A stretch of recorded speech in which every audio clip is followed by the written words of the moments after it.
Okay, for today's ulam, tipid tips na naman.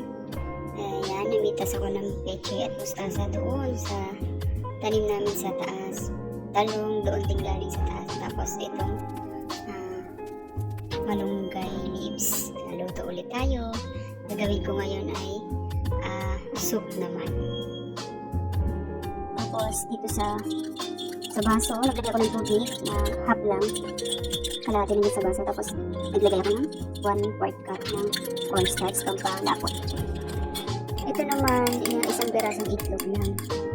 Bali, dito sa kaserola, naglagay lang ako ng 1.5 liters ng tubig.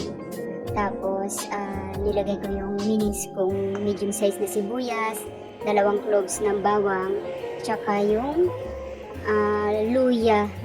Luya kasi pampatanggalan sa itlog. Tapos, nilagyan ko siya ng 1.5 teaspoon ng salt.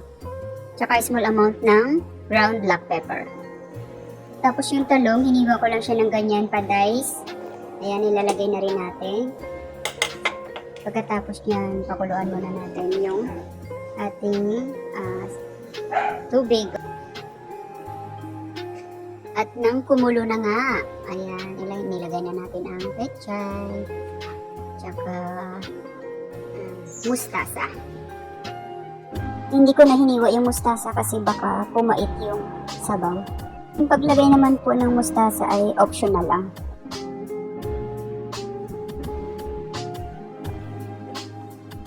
Tapos nilagyan ko siya ng isang chicken cube. Pakuluan lang natin ng about 1 minute. Kumulo na, nilagyan na natin yung malunggay.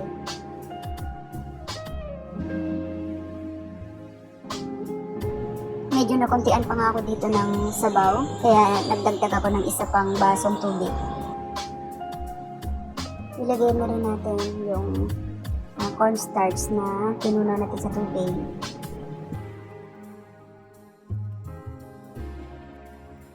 Antayin natin siyang kumulo para lumapot yung kanyang sabaw.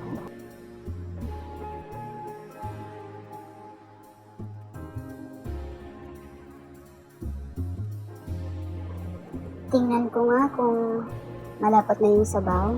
Ayan, medyo malapot na. Ilalagay na rin natin yung ating binating itlog.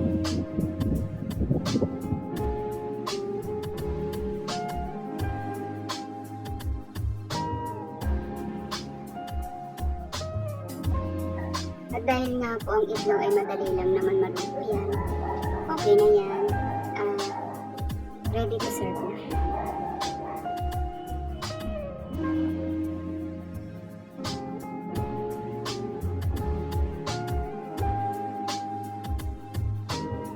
At yun, higo pa na!